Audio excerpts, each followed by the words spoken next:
Bonjour à toutes, bonjour à tous. Bienvenue sur le podcast de Cause to Cause. Je suis ravi aujourd'hui de vous retrouver après quelques jours de répit, une fin de saison bien animée. On a eu la draft et on a les JO qui arrivent. Et aujourd'hui, on a une nouvelle vidéo à vous proposer, un nouveau format audio. Et j'ai un invité surprise et pas des moindres à vous proposer. C'est Guillaume du Lab. Salut Guillaume, comment vas-tu? Eh bien, ça va, salut à tous. Merci beaucoup de l'invitation. Bah, écoute, c'est un réel plaisir de t'avoir pour parler d'une thématique un peu particulière. Dans un premier temps, bah, écoute, je vais te laisser, rapidement te présenter, nous dire sur quelle plateforme on peut te retrouver et puis après on va pouvoir embrayer sur notre thématique. Guillaume, enchanté.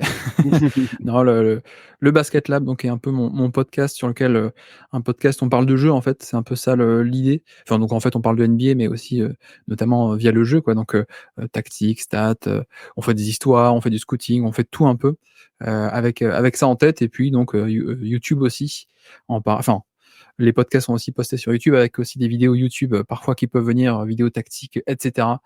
Mais voilà, le Basket Lab en podcast ou alors sur YouTube et puis Twitter aussi, occasionnellement pour des takes un peu horribles ou sinon pendant la saison des cryptages tactiques, mais là, comme c'est l'intersaison, on est plutôt sur les takes un peu horribles.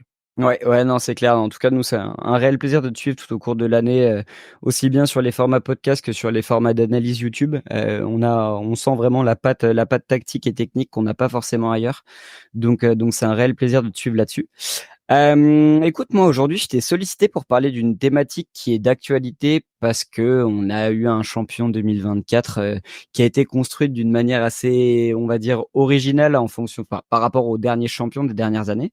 Et la thématique est la suivante. Aujourd'hui, en 2024, comment construire une équipe pour aller au titre? Bon, pour vous expliquer un petit peu la thématique, l'idée, c'est de savoir, entre guillemets, en partant de zéro, donc du front office, du GM, du coaching staff, comment aujourd'hui, quelle est la recette, entre guillemets, la plus efficace pour aller au bout, pour remporter un titre, sur combien d'années ça peut prendre, entre guillemets. Donc voilà, l'idée est la suivante. Donc ce qu'on va essayer de faire avec Guillaume, c'est de partir de zéro. Comme une recette de cuisine, on va partir de zéro. On va essayer de concocter une bonne recette et d'y mettre tous les ingrédients et de vous proposer du coup une bonne formule pour aller au titre. En ce sens, écoute, je vais tout de suite te lancer sur la première partie, de notre podcast qui va être la fondation de l'équipe. L'élément déterminant de base, bien évidemment, va être le front office avec, le rôle d'un general manager. Toi, aujourd'hui, si tu devais créer une équipe et je ne sais pas si tu as des noms en particulier, mais quel type de general manager tu aimerais mettre en place pour driver la structure de ton équipe? Tu veux dire si j'étais propriétaire et que je pouvais choisir mon GM, quoi? Exactement, on va prendre les rôles des proprios, toi et moi, aujourd'hui. On Ouais, va se faire plaisir et puis voilà. ça fait plaisir, ça veut dire qu'on a un peu d'argent du coup. Un peu plus que dans la vraie vie du coup. C'est ça. Non, je pense qu'il y a pas mal de très bons GM. Bon après le problème c'est que juger un GM, juger un coach, c'est souvent un truc un peu, parfois c'est un peu une boîte noire quoi. On sait pas exactement ce qui se passe à l'intérieur et donc on peut voir que les résultats, mais que certains résultats aussi, donc c'est assez compliqué. Mais on va dire que parmi moi ce que je trouve les très bons GM en NBA, bon c'est pas l'avis de tous, mais Daryl Morey, moi je moi je l'aime Bien beaucoup. sûr. Je pense que, la majorité des fans seront plus d'accord si je dis, Sam Presti, par exemple, qui pourtant, en fait, comme tous les GM, a aussi fait des erreurs, hein, son lot d'erreurs, mais qui là, a extrêmement bien reconstruit, notamment avec, une stratégie de, on fait un tanking, on récupère des assets en encaissant des mauvais contrats et puis ensuite, comme ça, on est prêt à décoller et dès qu'on a une équipe compétitive, on a bien drafté, on a plein d'assets parce qu'on a réussi à maximiser notre tanking. Mais bref, il y a enfin des excellentissimes GM, c'est vrai qu'il y en a, il y en a pas mal quand même en NBA et je pense que en fait, je trouve qu'il y a pas forcément une seule philosophie de construction d'équipe. Ouais. Là-dessus, je diffère un peu sans doute de pas mal de gens, pour qui, par exemple, la continuité est une sorte de c'est un peu la sacro-sainte continuité Ouais, dans la c'est vrai. construction d'équipe, c'est le meilleur moyen de construire. Moi, je pense que quand tu es bon, en fait. Ça se résume un peu à ça et je veux dire des exemples de all-in, des exemples d'équipes qui ont gagné un titre en se construisant un peu avec des méga trades, avec des superstars. Il y en a aussi en fait quand on fait le bilan. Donc c'est vrai qu'il y a pas forcément une stratégie. Par contre, c'est vrai que j'aime bien, le truc principal où tu voulais peut-être qu'on reste sur le GM, je sais pas si j'empiète sur le côté, équipe, mais j'aime bien moi les GM qui vont chercher des stars en fait. Ouais. Notamment alors vas-y. Non, non, je t'en prie, finis ton argument et puis je rebondis après. Non, j'allais dire que ça peut être du coup en les draftant et donc en les draftant bien, donc il y a cet aspect de GM de, il faut aussi savoir bien drafter évidemment et bien se dépatouiller là-dessus et bien développer ensuite les joueurs aussi, ce que fait Sam Presti, notamment ou d'autres, hein. Mais après tu as aussi un aspect de trade et là-dessus on peut aussi citer, celui qui fut un temps fut le meilleur coach de NBA, mais aujourd'hui il est peut-être le meilleur GM de NBA, c'est Brad Stevens Ah bah, qui n'a pas encore fait un méga trade de star, mais qui pour l'instant tous les trades qu'il a fait, il a été gagnant à chaque fois et à chaque fois c'était un braquage quoi. Donc il y a un peu, je trouve, pour un excellent GM NBA, il y a plusieurs éléments de cet aspect un peu scouting et draft, l'aspect de développement aussi, sachant que ton scouting et ton développement pardon, doit se faire aussi en parallèle et main dans la main avec ta tactique et ton coaching en fait, hein. Le développement se fait bien parce que aussi tu draftes des joueurs en fonction de qui tu es en coach et quel style de jeu tu pratiques, pardon. Et puis après, il y a tout l'aspect de trade évidemment. Là encore, si je peux dire un nom que pas forcément tout le monde va aimer ou n'était fan à l'époque, mais ce qu'a fait Sam Hinkie à l'époque des Sixers, c'était un boulot absolument démentiel. Et bon, malheureusement, on lui a un peu coupé l'herbe sous le pied. Et ensuite, Adam Silver a fait un peu une ingérence et l'a fait virer parce qu'il y avait trop de matchs perdus. Et que voilà, ensuite Elton Brand a eu tous les assets, il a un peu tout dépensé un peu n'importe comment. Mais Sam Hinkie, Sam Presti, Brad Stevens, c'est des mecs qui gagnent les trades de manière assez nette et à chaque fois, quoi. Daryl Morey aussi d'ailleurs. ouais, non, complètement. Mais c'est hyper intéressant sur le début de ton argumentaire de dire que on a très souvent tendance à entendre la continuité, la continuité. Mais quand on s'arrête 5 minutes et qu'on regarde les 5 dernières équipes championnes depuis 2020, donc tu as les Lakers, je pense pas qu'on puisse réellement parler de continuité avec les Lakers. Non. Globalement, c'est quand même une équipe coup de poker tous les ans qui n'a pas peur d'aligner les stars. On a les Bucks. Alors les Bucks, je pense qu'on pourra revenir dessus parce que il y a cet aspect de construction autour d'une superstar, mais bon, on reviendra sur la thématique un petit peu après. Il y a les Ouais. Warriors, les Nuggets et Boston, où là, c'est vrai qu'on est un peu plus sur un format de continuité avec des constructions d'équipes qu'on commençait il y a quelques années, avec une vraie confiance qui a été donnée, que ce soit sur les joueurs qui ont été draftés. Je pense qu'on a trop tendance à oublier que les Warriors ont drafté quand même Draymond Green, Klay Thompson et Steph Curry. Bon, merci Minnesota. Bref, c'est du passé et je pense qu'ils ont toujours pas digéré, mais il y a cet aspect continuité, mais ça existe aussi le côté où, on met tous les œufs dans le même panier pour tenter d'aller choper la bague, en année, l'année où il le faut. Donc on a les Lakers en 2020, on a les Raptors en 2019. Ouais. Donc ce format existe aussi et il faut pas non plus le dénigrer. C'est-à-dire qu'on a on a vite tendance, par exemple, tu vois, je pense que Phoenix a été une cible, cette saison parce que c'est l'argumentaire et c'est l'exemple du on va surpayer des stars, on va créer entre guillemets le côté superstar pour des joueurs qui n'ont pas forcément ce profil, que ce soit Bradley Beal ou Devin Booker. On va les surpayer, on va dire on a 3 stars, on va aller au bout. Ça, c'est pas forcément le bon côté, mais je pense qu'il est encore possible de créer une équipe autour de 1, 2, voire 3 superstars. À partir du moment où elles sont bien encadrées et bien entourées, ce modèle-là existe aussi, je pense. Après, je pense qu'il y a aussi un débat plus philosophique, je veux pas prendre trop de paroles là-dessus, hein, t'inquiète pas. Non, t'inquiète, Mais fais-toi plaisir. par rapport au titre, tu vois? Pour moi, le titre n'est pas la seule validation qu'une construction d'équipe est bonne. Je sais pas si tu vois ce que je veux dire, mais, Ouais, tu vois, moi, il y a des équipes, finalistes, ou alors même finalistes de conférence, mais qui sont tombées sur plus fort, c'est pas parce qu'ils ont pas le titre qu'en fait, c'était pas bon, quoi. Et donc c'est pour ça que, tu vois, tu as parlé pas mal de champions, mais je pense qu'on peut rajouter pas mal d'équipes aussi, finalistes, dans le lot, quoi. Ou même pas, mais tu vois, les Cavs, qui, avec le retour de LeBron James en 2014, plus Kevin Love, bon, on peut pas dire que c'est la continuité. L'effectif a littéralement été chamboulé. Ils font finale et puis titre ensuite, alors que c'est ouais, pas c'est c'est ça. pas la plus grande des continuités, quoi. Et des exemples comme ça, tu peux en citer plein. Les Rockets qui chamboulent tout pour avoir, un Chris Paul, bon, ils tombent sur la meilleure équipe de l'histoire en finale de conférence, match 7. Bon, pour moi, c'est pas exactement ce que j'appelle un échec, quoi. Concrètement, il y a pas le titre au bout et ça, beaucoup de monde peut le retenir.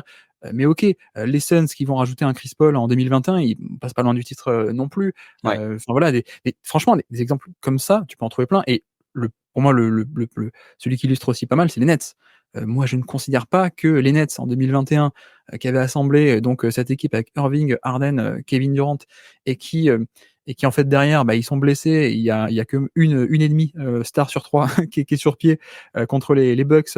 Voilà, pour moi, c'est pas un échec parce que tu gagnes pas le titre. Par contre, et là, c'est là que la continuité a de la valeur, c'est qu'en fait, gagner un titre, c'est très, très dur. Et donc la valeur de la continuité, c'est pas tant pour une année, c'est le fait que si tu arrives à garder ton noyau dur avec la continuité donc longtemps, mais en fait, tu multiplies tes chances qu'une fois ça marche, tu vois? Donc Ouais, pour moi, complètement. la valeur, elle est plutôt là et l'exemple de Boston, pour moi, c'est précisément ça. La valeur de cette équipe, en fait, quand tu es bon, que ce soit parce que tu as drafté les mecs il y a 8 ans ou que ce soit parce que tu l'as ramené en trade, l'été dernier, quoi.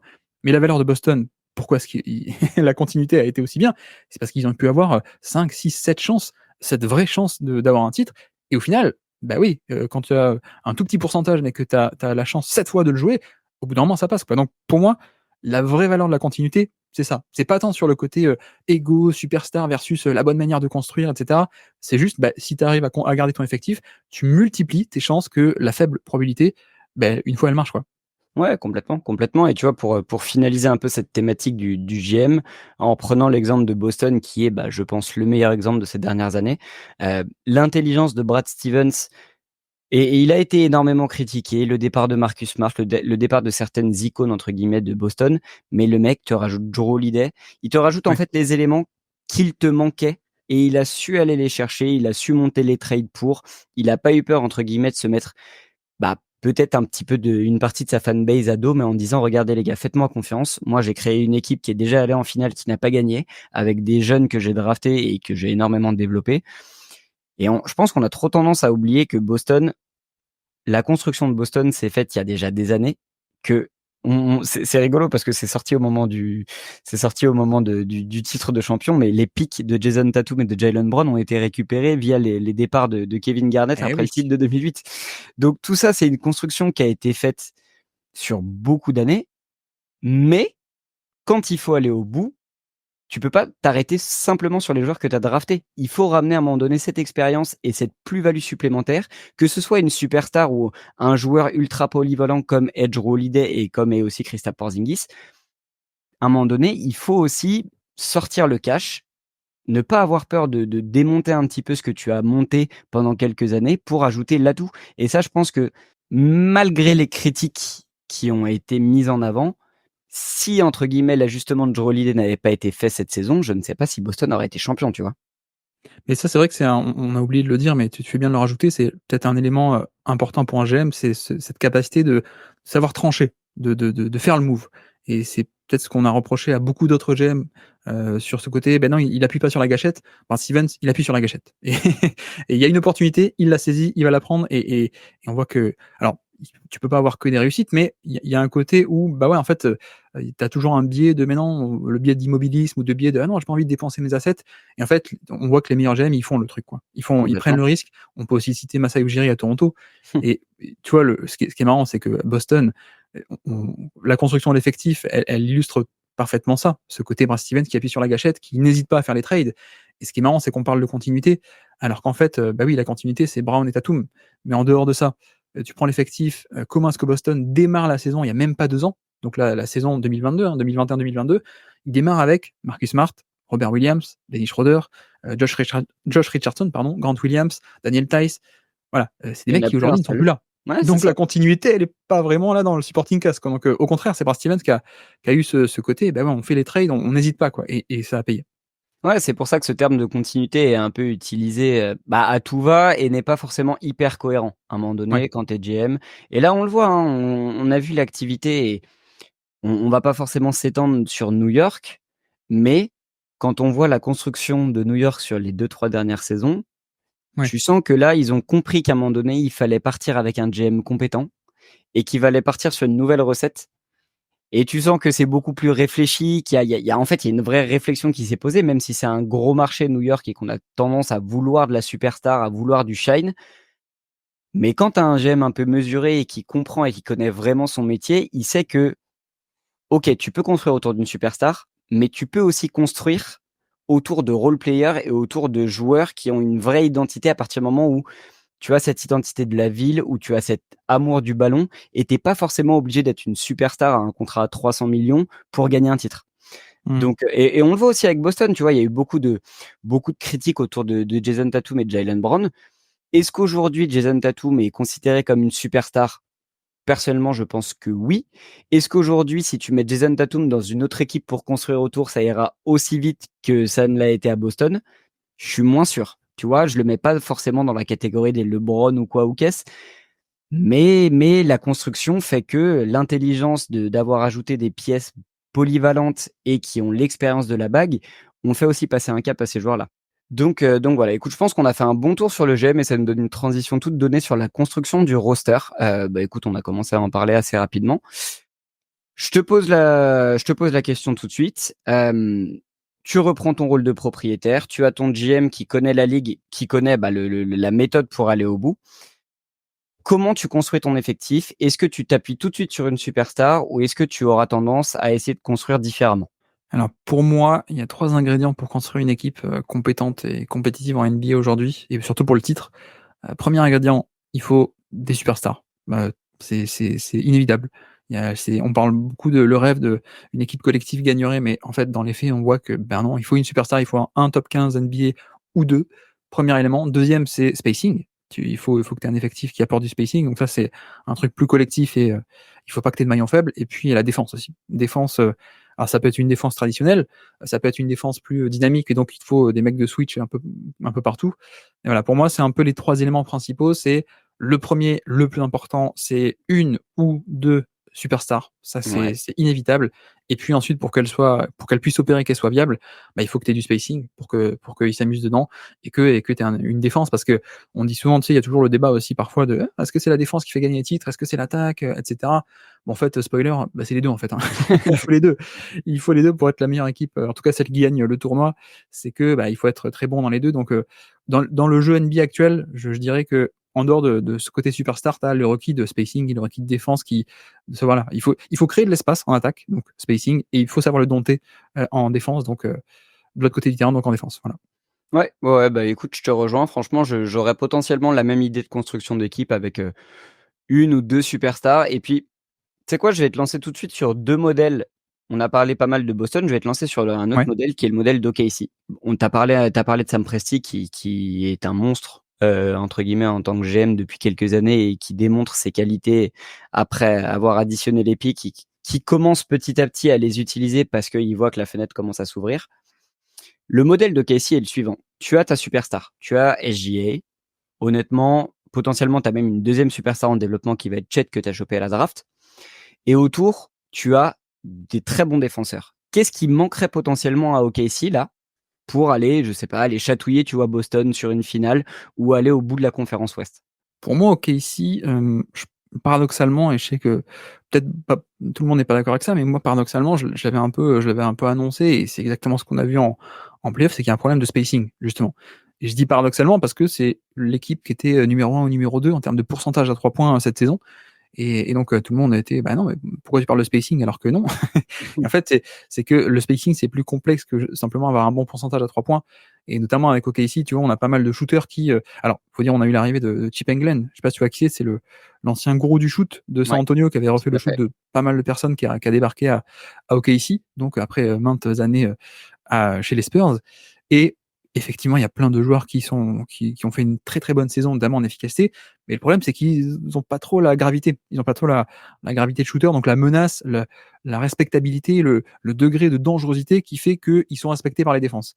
Prendre d'exemples très, très basiques, mais tu vois, un Lou Dort, par exemple, qui fait une saison à 40 à 3 points sur un plutôt gros volume, je crois que c'est le plus gros volume de l'effectif. C'est ça. Bah, Lou Dort, il est pas totalement respecté en play-off, quoi.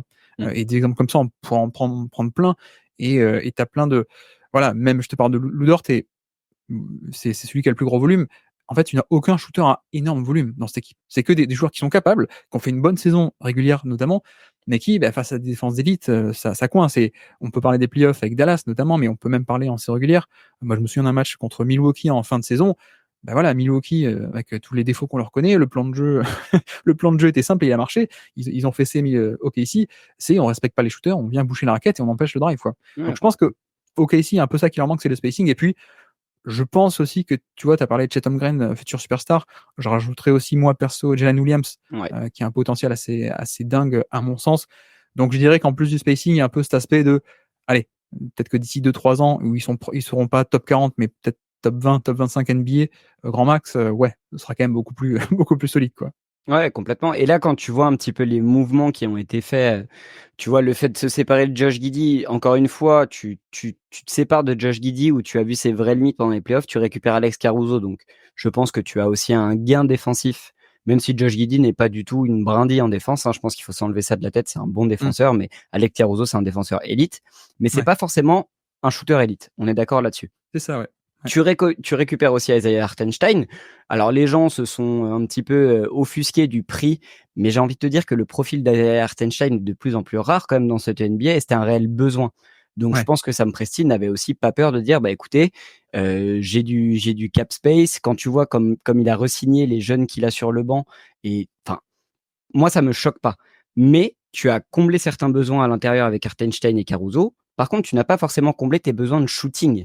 Tout à fait, ouais. Toi, si tu es OKC, est-ce que tu essayes encore de faire un petit move cet été ou est-ce que tu te dis: «Bah, écoute, je pense avoir je pense avoir coché certaines cases qui me manquaient cette saison. Je repars là-dessus avec le développement de Chet qui va peut-être potentiellement un peu plus shooter, avec Jalen Williams qui du coup va reprendre son poste 3 et qui, on l'espère, va développer son shoot», ou est-ce que tu vas quand même aller chercher un petit joueur en sortie de banc qui puisse artiller?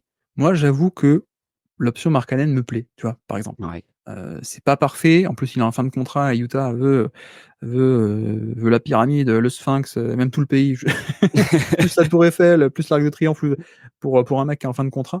Mais non, moi j'aurais bien aimé. Après ce qui est aussi compliqué en construction d'équipe et c'est pour ça que tu vois, je dis, bon superstar mais aussi spacing et défense. En fait, la difficulté, c'est qu'il faut que tu aies les 2 en même temps dans le même joueur. Mmh. Parce que le problème, c'est un peu le problème d'OKC, c'est que si tu as que des défenseurs, bah, en attaque, ils vont pas être respectés. Ça a été un peu le problème. Ou alors, si tu te dis: «Bon, bah, du coup, il manque du spacing, on va rajouter du spacing et des shooters».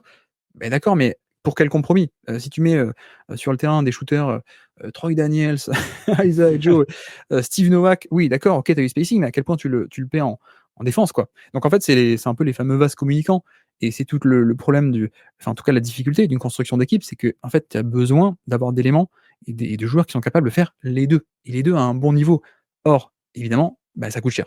Ça coûte cher, un mec qui peut faire les 2 plutôt qu'un simple spécialiste d'un côté ou de l'autre, quoi. Donc c'est un peu le problème et en plus, là, c'est «mal tombé» entre guillemets parce qu'on est sur une free agency qui est quand même pas géniale en termes de qui est disponible ou pas et puis en plus, il y a le nouveau CBA qui bloque un peu tout.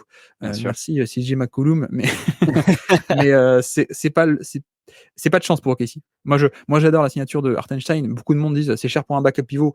Bah, en fait, c'est parce que pour moi, c'est pas un backup pivot. Ouais, Mais en d'accord. effet, le bémol, c'est que il manque peut-être un ailier ou 2, tu vois, qui est capable un peu de faire les 2 et pas juste, «Ah bah tiens, il manque du spacing, on va aller chercher un spécialiste». OK, mais ton spécialiste, il pourra jouer, 15 minutes en série régulière et il pourra pas jouer en play-off parce qu'il défend pas, quoi. Donc c'est toute la difficulté, c'est que ça coûte cher, quoi, de un mec qui est capable de faire les 2. Ouais, c'est ça et puis quand tu fais du coup le parallèle qui est assez rapide à faire avec Boston, et tu parlais de ce format de joueur aussi fort en défense et qui puisse artiller de l'autre côté ou même en fait, qui puisse pénétrer. Quand tu regardes les exemples que sont Derrick White, que sont Jrue Holiday, qui sont des élites défenseurs et de l'autre côté, qui sont plus que respectables quand tu vois le début des playoffs de Derrick White à 3 points, le mec, c'était Steph Curry, hein. Je pense qu'on Ouais. avait quand même rarement vu ça pour un role player. Il artillait, c'était n'importe quoi et puis même globalement, quand il faut mettre des gros shoots à 3 points, je ne sais pas en effet si Alex Caruso ou Lou Dort seront capables de le faire. Mais sur ce modèle-là, c'est vrai que c'est une denrée rare en fait. C'est et c'est là en fait où, tu vois, pour rebondir assez rapidement sur New York, le fait d'être allé chercher Mikal Bridges et d'avoir re-signé OG Anunoby, il y a eu beaucoup de critiques sur: «Oui, OK, mais du coup, tu accumules un petit peu le même type de joueurs». Oui, d'accord, tu accumules des joueurs qui ont potentiellement la même polyvalence, mais en fait, ces joueurs sont tellement rares que les Ouais. avoir ensemble dans la même équipe, bah, ça te fait passer un cap pour moi. Bah, clairement, pour moi, le prix de Mikal Bridges, c'est ça. C'est-à-dire que, bah, c'est pas tant que le joueur est fabuleux, le rêve un peu du Mikal Bridges go to guy, je pense qu'on est un peu retombé, c'est bon, on a compris que ça ça n'arriverait pas. Mais pourquoi est-ce que pourtant il y a eu un tel prix? C'est que, bah, c'est un profil ultra valuable comme tu dis, avec en plus un contrat qui est pas si lourd que ça. Donc, on a un mec qui a un contrat pas handicapant, qui peut aider d'un coup plug and play n'importe quel, contender. Bon, bah, il y a eu des enchères, en fait. C'est aussi simple que ça. C'est pas tant la valeur du joueur, mais ça illustre bien à quel point, ce profil du mec est capable de faire, une chose et l'autre, donc attaque et défense, spacing et défense, bah, ouais, ça a tellement de valeur que du coup, dès que tu en as un qui est très bon dans ce rôle-là, tu as des enchères et ça part à un prix de, quasiment de tu sais, de star quoi, de Ouais, all-star, il est parti à ce prix-là, quoi. Et tu ouais. vois, pareil, KCP un peu pareil. KCP qui a un gros chèque, je pense c'est exactement le genre de joueur KCP qui aurait été parfait à OKC. Bien sûr, KCP et même quand on revient un petit peu sur les années précédentes, tous les formats de Jack Roder, les PJ Tucker, c'était vraiment ce type de joueur, le role player pur, two-way Ouais. player qui va défendre sur le meilleur adverse, le meilleur joueur adverse et qui, tu le sais très bien, s'il est servi dans sa zone, il y a de grandes chances que ça fasse ficelle. Et en effet, tu parles de KCP, moi j'ai le souvenir de l'enchaînement du titre des Lakers et de Denver. Bah, KCP en fait est peut-être le troisième meilleur joueur sur ces 2 titres, dans les 2 franchises. Ça démontre quand même l'importance de ce type de joueur dans des équipes qui sont construites pour aller au bout, quoi. Bah, écoute, on a fait un bon tour sur les joueurs. Moi, je voulais entamer juste un dernier point, sur la construction du roster, hem et sur une thématique actuelle. Enfin, la signature s'est faite il y a quelques jours, semaines, mais je voulais revenir là-dessus. Tu as parlé de Philadelphie, dans la construction de Philadelphie, ça a été hyper intéressant. On a eu le droit à la construction autour de Joel Embiid, on a eu The Process, beaucoup d'échecs. On a tenté avec James Harden, ça n'a pas marché. Avant ça, on avait tenté avec Jimmy Butler, ça n'avait pas marché. Là, on va re-signer assez cher. C'est vrai que le contrat est assez cher, mais tu vas signer Paul George, qui est peut-être aussi à l'heure actuelle, quand il n'est pas blessé, l'un des meilleurs two-way players de la ligue. Est-ce que pour toi, donc imaginons tu es le proprio de Philadelphie. Est-ce que le fait que ton GM soit allé Paul George, tu penses que c'est quelque chose qui peut t'amener au bout? Avec l'effectif et les re-signatures de Kelly Oubre et en fait l'effectif tel qu'il est-ce que pour toi la Philadelphie a passé un cap et peut aller au bout? Pour moi, ouais, on est clairement sur un step up assez énorme et parce qu'en fait, on était aussi dans une année de transition, cette année avec il y avait eu sans même remonter, aussi loin que Jimmy Butler qui bon, tu as parlé d'échecs, moi j'aurais parlé de réussite, mais juste qu'ils l'ont laissé partir. Bon, Ouais, c'est un peu dommage parce que ça marchait pas mal. Mais bon, il y a eu la période Ben Simmons et on a très vite compris enfin moi j'ai été traité d'hater à l'époque parce que Ben Simmons était All-NBA, mais bon, ça peut pas coller dans le spacing, les 2 ensemble quoi, Embiid et Simmons. En tout cas, c'était quand même très compliqué, donc on a un peu tourné cette page-là. On a eu ensuite, le James Harden parce qu'il faut un porteur de balle à côté de Embiid qui n'est pas un porteur de balle et pourtant et dans cette, NBA, il le faut. Voilà, on a tourné la page, l'été dernier parce que contrat et cetera, litige, on a bien compris et on a fait une année qui était, je trouve, une année de transition où, ben, voilà, le projet, c'était pas d'avoir, Tyrese Maxey à côté d'Embiid, clairement pas et tu vois, je te parlais du besoin de superstar, c'est Daryl Morey qui en parle tout le temps ouais, et Daryl Morey est un peu catégorisé comme un idéologue de 3 points, le 3 points pour le 3 points, analytics et cetera, les nerds, les geeks et tout ouais. ce truc et Daryl Morey, c'est le premier à te dire dans tous les podcasts qu'il fait et tout, il te dit, beh non, en fait, le but en NBA, enfin le requis premier en NBA, c'est d'avoir 2 superstars. Pour ça que lui, il a toujours fait des méga trades pour des stars, parce qu'il sait que c'est l'ingrédient premier. Sans remonter, très loin non plus, mais, James Harden à l'époque à Houston, donc il y a 10 ans, et puis ensuite il va chercher un Chris Paul qui rajoute à l'effectif, et cetera, et cetera. Bref, donc je suis pas trop surpris de ça, je m'y attendais même et je trouve qu'après une année de transition qui était un peu sympathique, mais des limites de talent en fait, hein, assez clairement, maintenant que le contrat Tobias Harris est plus là, on a un peu de place, on a un peu de marge de manœuvre et ouais, pour moi, on verra clairement, il y a un step up avec ce truc de, je suis peut-être plus haut que la moyenne encore sur Paul George. J'ai l'impression que beaucoup de monde lui tape dessus, je peux comprendre, hein, le côté attente, et un peu haute qui n'ont jamais été accomplies et donc un peu déçu. Mais moi, je l'aime beaucoup et autant c'est pas forcément un top 10 attaquant de NBA, ça on sera d'accord, mais c'est quand même extrêmement costaud. Mais par contre, c'est aussi un des tout meilleurs défenseurs de NBA pour moi, et notamment le meilleur ailier en défense off-ball, tout ce qui est protection de panier, etc. Pour moi, s'il n'est pas premier, il est deuxième ou troisième, quoi. Mais on est à un niveau d'élite. Et pourquoi est-ce que je te dis tout ça? C'est parce qu'en fait, on a un créateur principal, un initiateur d'attaque qui va créer la majorité des décalages qui est Embiid, en fait, hein, clairement, Ouais. plus deux autres un peu secondaires, mais de très haut niveau, secondaire, mine de rien, Mmh. Paul George et Maxey. Et tu rajoutes ça donc dans des schémas de Nick Nurse, pardon, schéma très agressif, qui aime bien avoir beaucoup d'ailiers et des schémas dynamiques en défense.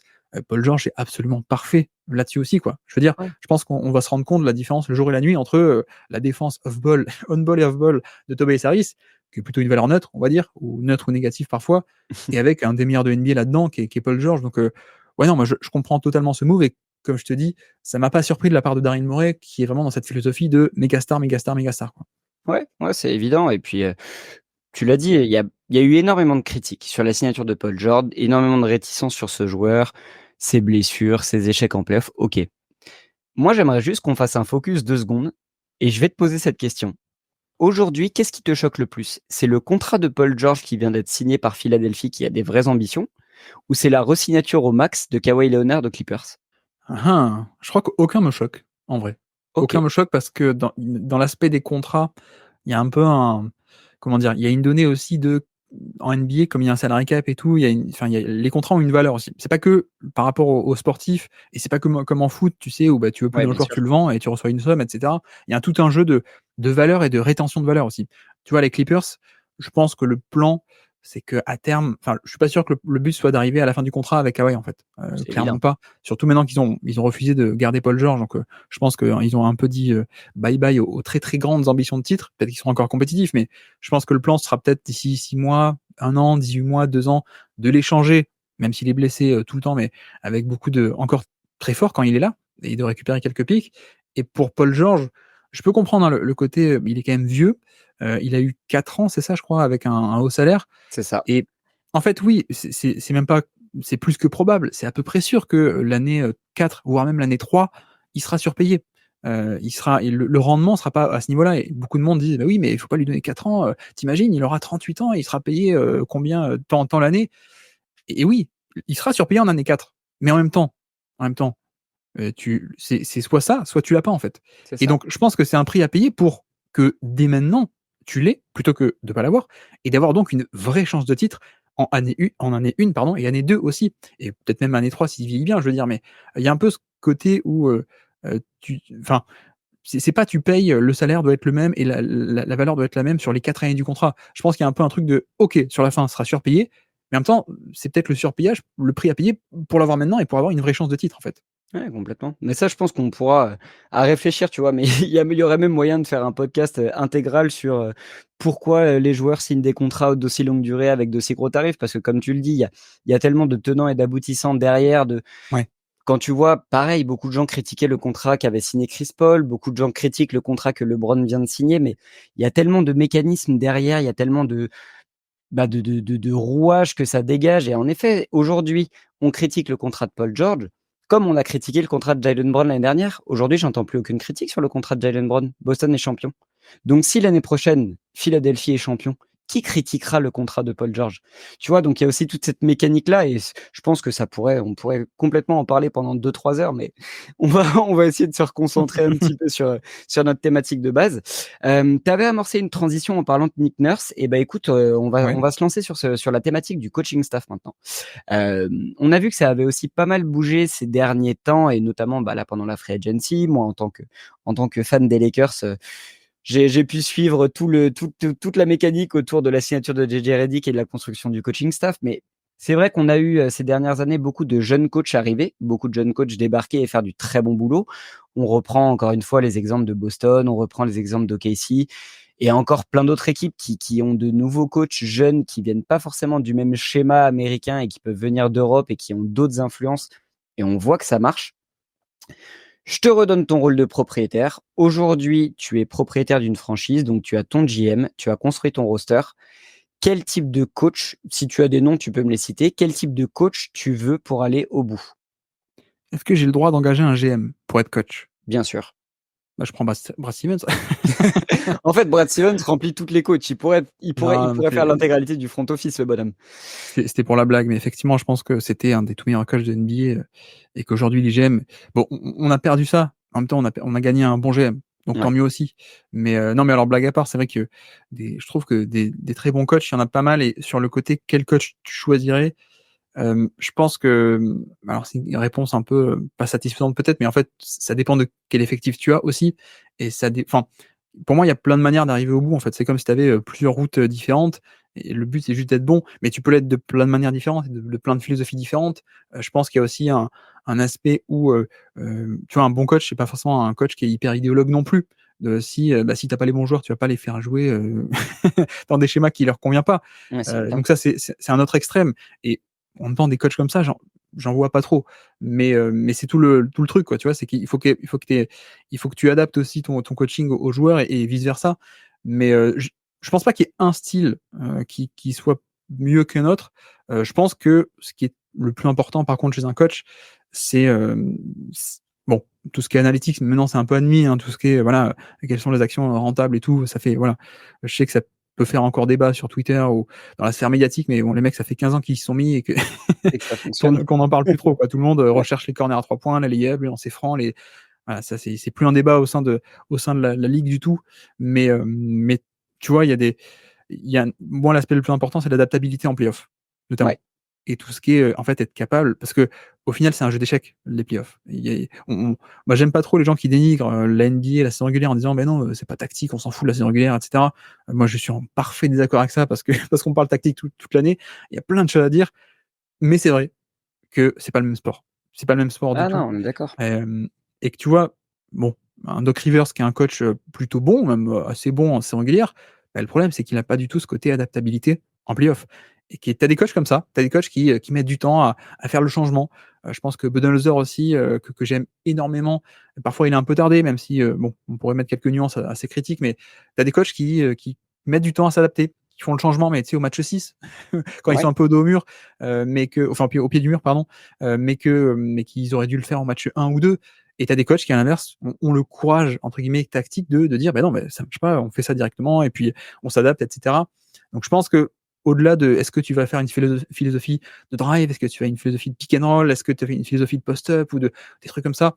Ça dépend en fait de quel joueur tu as, très globalement. Ouais. Donc ça, tu trouveras pas parmi les excellents coachs des idéologues qui disent: «Ah bah non, j'ai Embiid, mais non, je veux un jeu de pick and roll». Bah non, ça, non, non.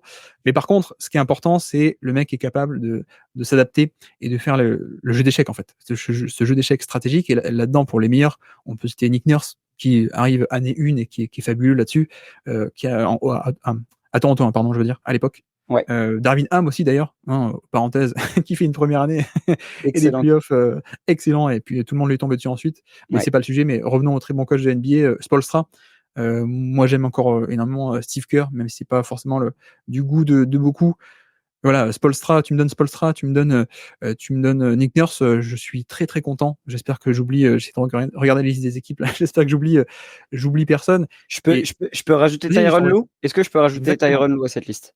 exactement. Parmi le côté stratège et jeu Mmh. d'échecs, pas jeu fluide, hein, pour le coup, mais jeu d'échecs, j'aime beaucoup Ouais. et ce que je voulais dire aussi, ouais, je pense qu'il faut aussi voir les coachs enfin, les coachs, c'est pas une valeur fixe, tu vois? Et peut-être on oublie, on sait que les joueurs peuvent progresser ou régresser et alors qu'avec les coachs, on se dit: «Bon, bah, lui, c'est ça et ça bouge pas» et je pense que Mazzulla, qui a fait des playoffs l'an dernier qui étaient très mauvais, en termes de choix, en termes de que voilà, même pas que les choix de rotation, les choix tactiques, Mazzulla, nous a fait enfin une masterclass là, sur les finales NBA, c'était fabuleux donc je pense qu'il y a aussi cette donnée à prendre en compte en fait, les coachs aussi peuvent progresser, un peu comme les Bien joueurs sûr. donc le pour te répondre, c'est, philosophie, bah, ça dépend qui tu as et puis le principal, c'est, le courage tactique et Ouais. l'adaptation, en temps réel, quoi. Ouais, écoute, je te rejoins sur la majorité de tes arguments et surtout sur le dernier, sur l'aspect progression du coach qui est amené à progresser, bah, comme son effectif, en fait, comme ses joueurs. Et en fait, je trouve qu'on a eu une finale cette année qui a aussi montré l'évolution de 2 coachs qui ont été énormément critiqués. Ouais, Moi, j'ai jamais été forcément très fan de Jason Kidd, mais je reconnais qu'il a eu un travail en tant qu'assistant coach qui a été énorme aux Lakers. ouais, Et je trouve qu'il a fait de l'excellent travail avec l'effectif qu'il avait avec Dallas cette saison.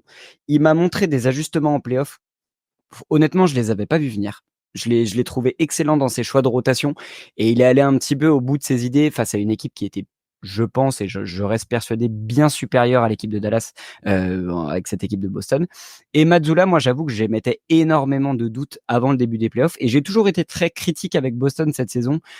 Ils ont roulé sur la régulière, mais je me suis dit: «Attends, l'année dernière, c'était presque la même chanson. Ils arrivent en playoff, il y a plus rien qui se passe. On sent que les joueurs sont perdus, on sent que le coach est perdu» et je pense qu'on avait perdu un peu cette notion de: «OK, mais attends, Maddou il a été un peu jeté dans la cage au lion après des histoires compliquées avec l'ancien coach, Ime Udoka et finalement, c'est quoi? C'était son année 2 cette saison oui et le mec va et au sa bout première en année année 2. avec, un coaching staff que lui, C'est ça. compose lui-même, des mecs à qui il a confiance et cetera, quoi.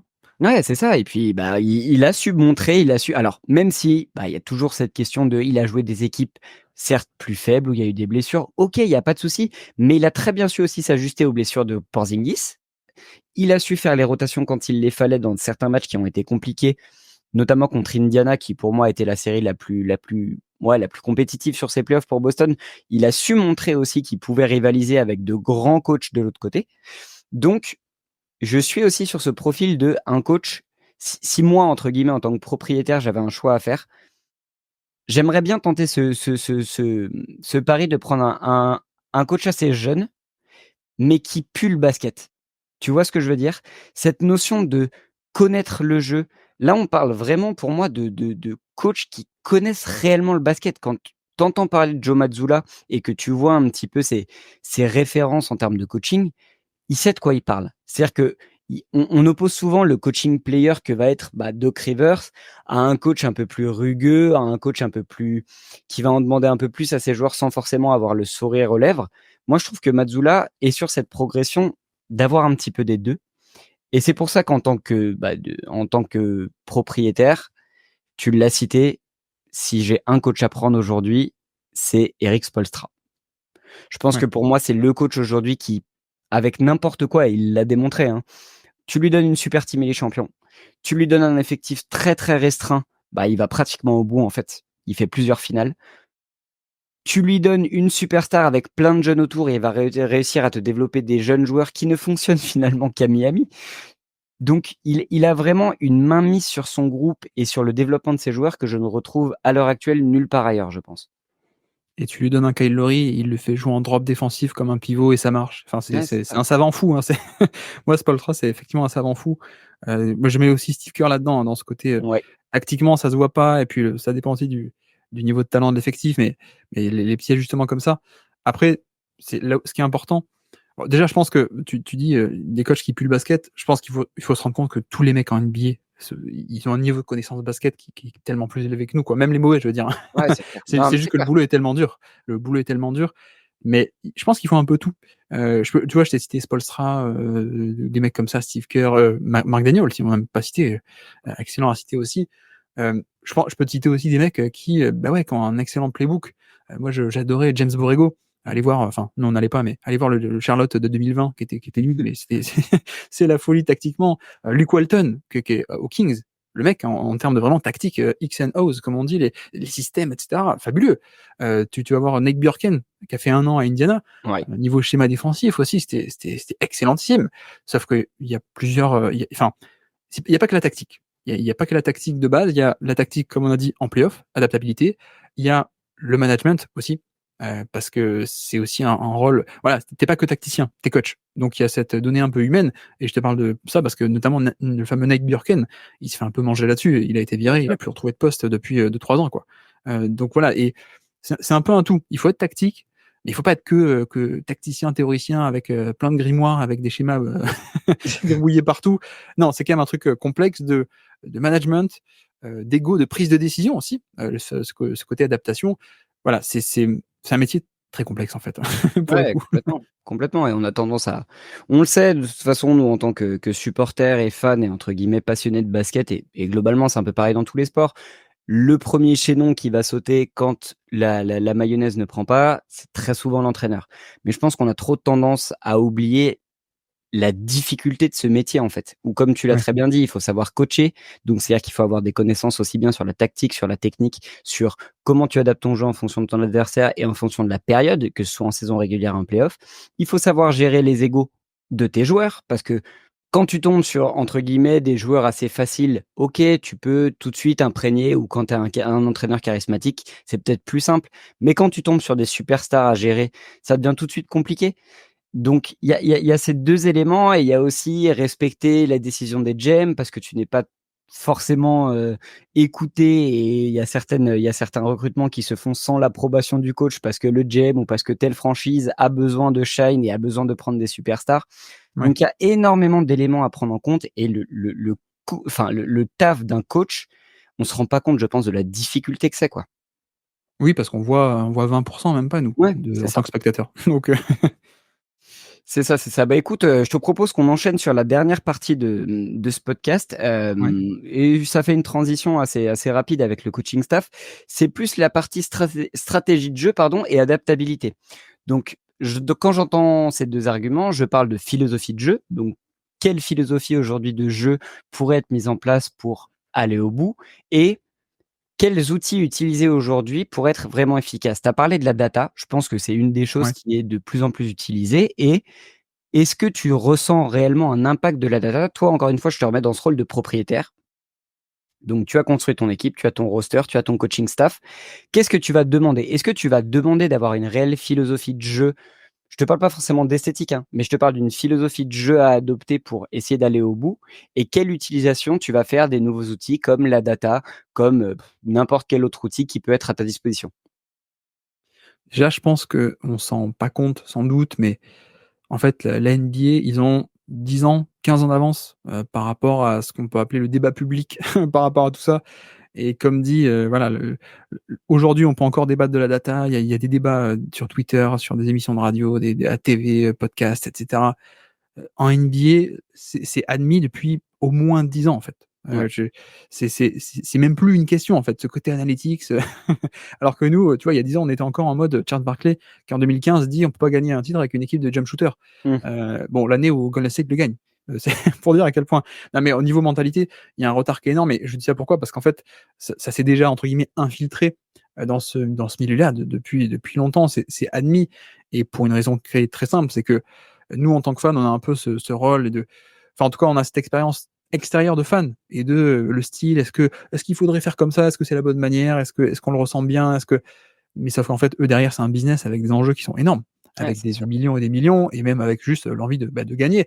Donc en fait, eux, ils ont un cynisme depuis 10 ans, ils ont un cynisme très froid de: «Ben, en fait, on va faire ce qui marche, quoi». Si, tu vois le côté, mentalité, «Ouais, mais alors les 3 points, d'accord, mais ça gâche le jeu alors que les longs tirs de points, un beau tir à mi-distance, c'est quand même mieux que des équipes qui prennent que des 3 points». Les mecs, ils sont très cyniques, ils s'en fichent de ça. Eux, ils disent: «Bah non, le 3 points, il vaut plus, on prend 3 points, quoi». Ouais, C'est d'accord. c'est là-dessus où je pense que beaucoup d'équipes sont construits et par contre, c'est vrai que, comme dit, nous, on a un peu un retard médiatiquement et sur la place publique et cetera par rapport à ça, mais on le voit bien qu'il y a de plus en plus d'équipes qui s'en vantent ou on le reconnaît, quoi. Et il y a un aspect assez simple, tu vois, de, bah, les tirs les plus rentables. Ça, c'est tout ce qui est data analytics, c'est analysé et c'est les corners à 3 points, c'est aller chercher des lay-ups, c'est les lancers francs et c'est des pull-ups à 3 points plutôt que des pull-ups à mi-distance. Hem Sachant que mi-distance d'ailleurs, le mi-distance n'a jamais disparu, hein. Pour les stars, ça a toujours été le cas. Par contre, ce qui a vraiment évolué dans la révolution du spacing, c'est que, bah, plutôt que d'avoir des mecs qui attendent un catch and shoot à 2 points, ils le font plutôt à 3 points, par exemple. C'est ça. Mais, non, pour le coup, l'évolution, elle est, je pense, à peu près dans toutes les franchises, depuis pas mal de temps et je pense qu'il faut même se dire un truc, c'est que nous, les données qu'on a, les sites qui sont bien gentils pour nous partager, certaines données, ça doit être à peu près, je pense, 30 des vraies data, des vraies données que les mecs ont dans les franchises, quoi. Ouais, Chacun, chaque franchise a son département d'analytics avec, tu vois, plein de stats que nous, on rêverait d'avoir, mais qu'on n'a pas, mais qu'eux calculent et qu'ils ont. Alors ils ont leur propre modèle avec des stats un peu linois, des trucs comme ça, sans doute, mais ils ont aussi des mecs qui sont derrière l'ordinateur et qui décomptent, par exemple, le nombre de stops, tu vois? À quel point un mec se fait blow by, à quel point donc il se fait dépasser sur un drive. Ils ont de genre de stats comme ça que nous on n'a pas. Nous on a simplement des caméras de tracking qui essaient un peu de capturer des trucs et qui voilà, mais eux ils ont vraiment des des départements entiers qui font ça, quoi. Et ouais. c'est des stats qui sont privées et qu'on n'a pas du tout dans le domaine public. Encore une fois, je pense que nous, on a accès à une partie qui est mineure de ce qu'eux ils ont déjà, quoi. Donc oui, je pense que c'est ça opère déjà en NBA depuis pas mal de temps et je pense aussi qu'il y a une autre, mauvaise conception par rapport aux stats. Je suis désolé, je suis un peu long, mais comme tu dis que c'est un sujet qui me tient à cœur, hein. Fais-toi plaisir, fais-toi plaisir. Non, non, mais c'est les stats, il y a aussi ce truc où on fait un peu le procès, mais oui, mais faut pas faire que les stats. Mais je pense que ça n'a jamais été le propos de base, en fait. Les stats, c'est juste une information, supplémentaire, c'est tout, mais personne ne s'est jamais dit: «On va suivre à la lettre, au pied de la lettre et on va aller, faire, full analytics, sans réfléchir». Non, c'est juste un élément en plus dans une réflexion, mais en effet, évidemment et depuis le début, et c'est pour ça que je trouve que c'est un faux procès, le propos de base et le truc de base, c'est on se sert de cet outil mais on l'intègre aussi de manière intelligente, avec des humains. C'est pour ça qu'on a encore des humains et des coachs, hein, et pas des et pas des machines. C'est que, on l'intègre aussi et on sait comment les exploiter. Les chiffres, c'est les chiffres, mais je te prends l'exemple d'OKC. Bon, ben eux, ils savent que les lay c'est bien. Qu'est-ce qu'ils font? Bah, ils c'est pas on met le ballon le plus proche du panier et puis, très bêtement, non, c'est on développe une philosophie pour développer des drives. Et donc la stat te dit: «Va chercher le layup» et le coach te dit: «OK, on fait comme ça, on va faire tel ou tel système, on fait telle philosophie de jeu qui va être axée sur le drive, on va scouter un certain nombre de joueurs et on va drafter des joueurs qui sont capables de faire des drives et de faire des actions en drive et en mouvement, faire des passes ou du shoot en mouvement. Bref, en fait, tout ça, c'est mis ensemble, en fait. Et je pense que, encore une fois, il y a ce faux procès sur les stats qui est d'une certaine idéologie des stats, mais qui n'a vraiment jamais été émise par les équipes NBA. C'est juste, c'est une information comme une autre dont ils se servent, en fait. Ouais, non, et puis, non, j'ai envie de te remercier pour cette analyse parce que on a l'exemple du basket. Moi, je suis aussi d'autres sports et il y a cette problématique, c'est on utilise trop de data, il y a trop de stats, c'est de la machine, c'est plus les joueurs. Mais comme tu l'as très bien dit, en fait, la data et les stats vont te donner des pistes, vont te donner des idées de réflexion, vont te montrer par A plus B que tel ou tel choix pourrait être plus intéressant que tel ou tel choix. Mais Ouais. derrière, encore faut-il avoir le coach qui sache mettre en place les systèmes et le jeu pour, bah, entre guillemets, «répondre à ces demandes de data». Faut-il avoir les joueurs qui soient en capacité de le faire? Donc encore une fois, la machine et les stats ne sont que des outils de travail.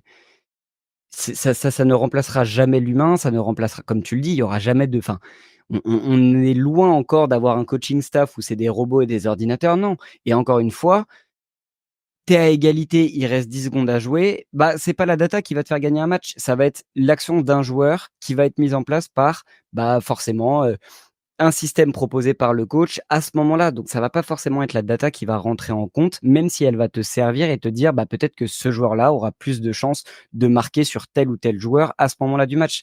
Mais ils ne le feront jamais, ils ne le remplaceront jamais.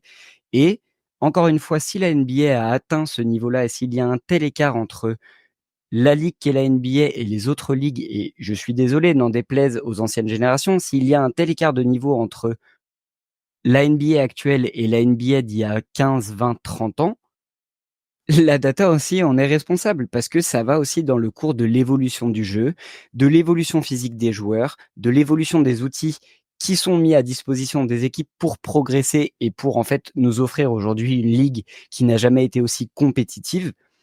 Donc je pense qu'il faut aussi faire ce 2 poids 2 mesures. OK, il y a des choses qui sont un peu frustrantes avec la data. Il y a des stats des fois qui sont pas forcément les plus, c'est-à-dire que moi quand je regarde un match, que ce soit sur beIN ou sur une autre chaîne, des fois, les Américains nous mettent des stats. Bon, c'est vrai qu'elles sont pas forcément cohérentes, Ils mais à mettent que des côté de mauvaises ça, en plus, hein, voilà, c'est pas les c'est bonnes ça. stats, ouais. C'est ça, ils nous mettent en avant des stats qui n'ont pas forcément d'intérêt sur le jeu, mais derrière, il y a une quantité de stats qui sont utilisées pour les joueurs et qui sont étudiées par les coaching staff, qui ont un réel impact sur le jeu.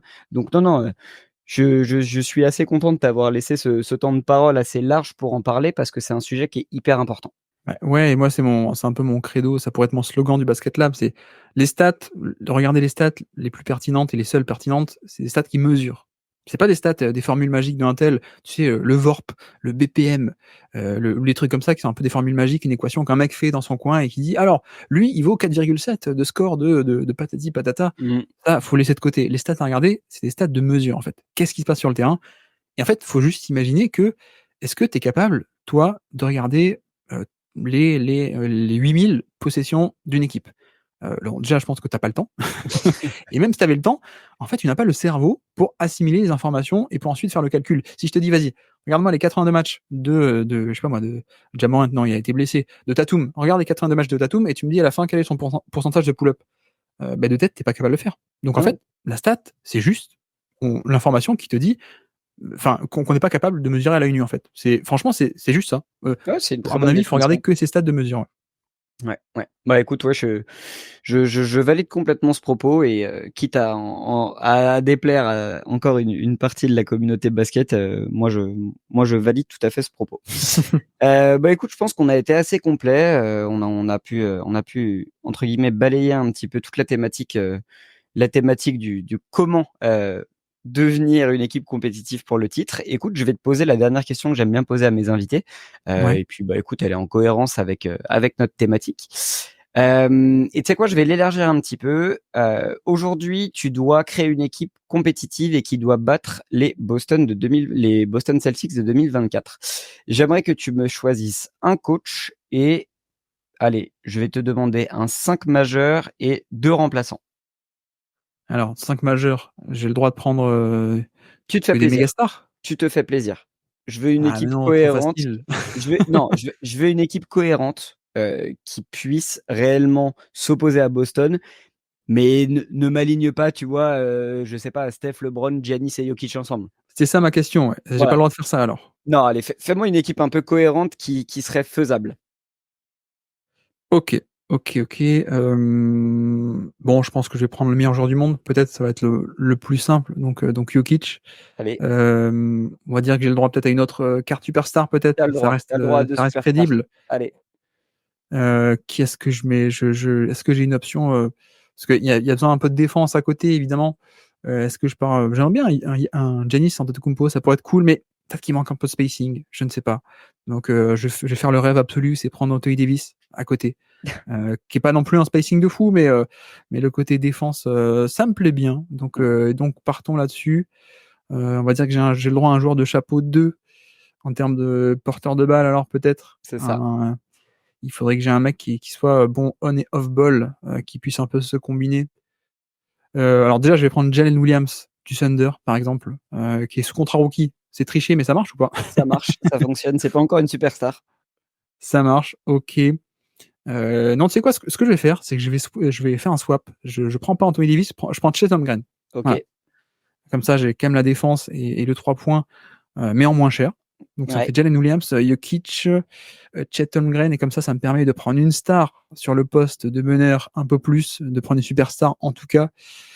Qui est-ce que je pourrais prendre? Un porteur balle qui est bon on et off ball? Je ne sais pas, Je vas-y t'accepte dis-moi. je t'accepte le côté combo garde, même si je sais qu'il y a plus énormément de meneurs, tu as le droit à un combo garde si tu veux. Tu sais quoi? Je vais prendre Jimmy Butler. Je vais Allez, prendre Jimmy Butler que j'aime beaucoup, ça va être ma 2e superstar, donc Jokic, Butler, entouré d'un ailier qui est Jalen Williams et puis d'un pivot qui est Chet Holmgren. Et puis on va rester sobre du coup pour le back court pour compléter ça. Enfin en poste 1 on va dire à côté de Butler. Qu'est-ce que tu as à me proposer là de tête? J'en ai pas trop. Des postes 1 qui pourraient défendre et mettre des shoots. Ça existe en NBA je pense? Ça doit se bah, trouver non? ça existe et puis le problème, c'est que j'avais Jrue Holiday en tête, mais non, c'est de la triche. Un peu cher. Pas forcément élite défense, mais qui pourrait bien s'entendre, je pense, avec les autres joueurs. J'avais Tyus Jones en tête, qui coûterait pas très cher et qui pourrait pas trop mal fitter, je pense. Même si je pense que Ouais, tu c'est peux pas trouver mal, un mais le spacing, me plaît pas trop. ouais, tu veux un Le peu plus de spacing me shoot. plaît pas trop. Ouais, je veux juste un Mmh. shooter défenseur et pas plus. De toute façon, ce seront les autres qui auront la balle. Et bah, tu veux Trae Young, sans la défense, tu le camoufles. Ah non, j'ai pas le droit, j'ai déjà trop de superstars, j'ai pas le droit. Mmh. KCP, ça va KCP, c'est sobre, Ah ça bah, va? les KCP. Donc Même s'il est payé cher. ton backcourt, ce serait Jimmy Butler, KCP. Ton poste 3, Jalen Williams et ta raquette, ce serait Jokic, Holmgren. Ouais, c'est ça, un mélange J'aime de bien, OKC Denver et avec Butler dedans. j'aime bien. Et tu me mets qui pour coacher tout ça? Allez, Spoelstra. Bon, bah, écoute, je te félicite pour ta bague, 2025, 2024-2025. Ah, trop facile. Très beau titre. Non, bah, écoute, c'était vraiment un réel plaisir de faire ce podcast avec toi. Je trouve on a pu établir pas mal de comment dire? On a pu rentrer dans de l'argumentaire, pour balayer un petit peu cette thématique qui est complexe et sur laquelle on pourrait parler pendant des heures. Ça nous a offert aussi, d'autres sujets, qu'on retraitera peut-être par la suite. Donc je tenais à te remercier Guillaume pour ton temps et puis, bah, écoute, à l'occasion, si on a l'opportunité de se refaire un format, ce sera avec grand plaisir. Ah bah, avec plaisir et merci pour l'invitation et j'espère que j'ai pas fait exploser le chrono puisque en général, quand je vais chez les gens, je parle beaucoup trop, mais en tout cas merci beaucoup de l'invitation. On est tout bon, on a tenu 1 heure, c'est nickel. J'espère que Bon, c'est cool. les gens se régaleront. On attend votre avis. N'hésitez pas à nous donner votre avis sur cette vidéo, si vous êtes d'accord ou pas d'accord. On prend aussi les gens qui sont pas d'accord, hein, avec grand plaisir. C'est ça qui crée les débats. Bah, écoutez, sur ce, je vous souhaite une très bonne journée à toutes et à tous. Préparez bien vos JO et puis Guillaume, je te souhaite une bonne journée. On se dit à très vite.